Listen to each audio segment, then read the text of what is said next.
আকরাম সাল্লাল্লাহু আলাইহি সাল্লামকে কটূক্তি করা হয়েছে, এতে আমাদের করণীয় কি এবং কটূক্তি করা ব্যক্তিদের শাস্তি কি হবে ইসলামের আলোকে? দেখুন, মুসলমানদের একটা জায়গা আছে, সেটা হলো নবী করিম সাল্লাল্লাহু আলাইহি সাল্লামের ইজ্জত, সম্মান, আবরু। এই জায়গাটাতে মুসলমান কোনো কম্প্রোমাইজে যেতে পারে না। সব জায়গাতে যা ছাড় দিতে পারে বা না পারে, এই জায়গায় মুসলমানের ছাড়ের কোনো সুযোগ নেই। সারা বিশ্বের সমস্ত ওলামা একরাম একমত, নবী করিম সাল্লাল্লাহু আলাইহি সাল্লামকে কটূক্তিকারীর শাস্তি হলো চরম শাস্তি, মৃত্যুদণ্ড। অনেক ইমামদের বলছে তো, এই লোক তওবা করলেও আল্লাহর কাছে তওবা কবুল হবে, আখিরাতে সে নাজাত পাবে, দুনিয়াতে শাস্তি তাকে ঠিকই পেতে হবে।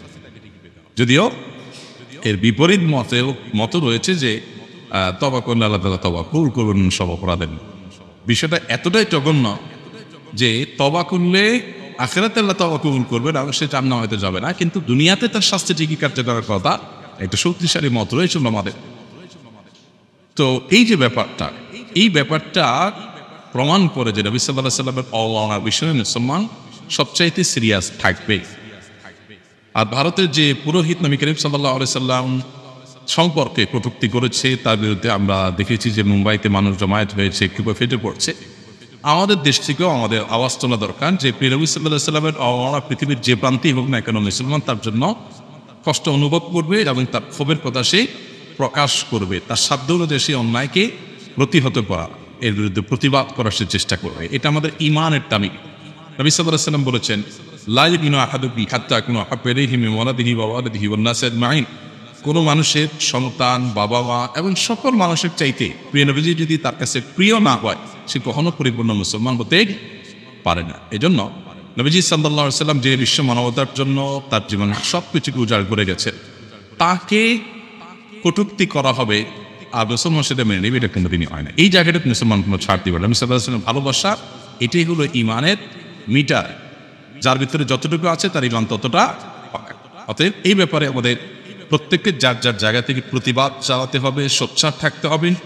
তবেই এই জাতীয় কোনো ঘটনা ঘটলে আইন হাতে তুলে নেওয়ার আগে আমাদেরকে ভাবতে হবে যে আইন হাতে তুলে নেওয়ার এই প্রবণতা বা প্রচলন যদি শুরু হয়, তাহলে সমাজে বিশৃঙ্খল একটা অবস্থা হবে। প্রত্যেকে যার যার মতো জাজমেন্ট করে সে বিচার করা শুরু করে দিবে। এই জন্য এই জায়গাটাতে আমাদেরকে সতর্ক থাকতে হবে, এদিকে যাওয়া যাবে না। বিচারিকভাবে এই শাস্তি কার্যকরের জন্য সর্বশক্তি দিয়ে আমাদের চেষ্টা চালাতে হবে, প্রতিবাদ জানাতে হবে। বিশেষ করে ভারতের মুসলমানদের যে আহত পাওয়ার ঘটনা এখানে ঘটেছে, এটা ভারতের ইস্যু নয়।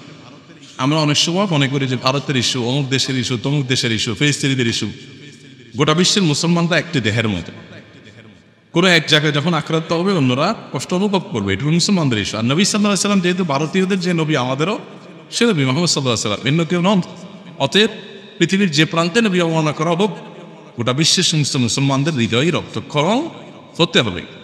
আমার বাবাকে, আমার মাকে যদি কেউ কটু কথা বলে গালি দেয়, সেটা কোন দেশে দিয়েছে এটা ম্যাটার করবে না আমার কষ্ট পাওয়ার ক্ষেত্রে। আমার কষ্ট ঠিকই লাগবে যে দেশেই দেওয়া হোক না কেন। বিধায় এটা ইস্যুটা ভারতীয় মুসলমানদের শুধু না, এটা গোটা বিশ্বের মুসলমানদের ইস্যু।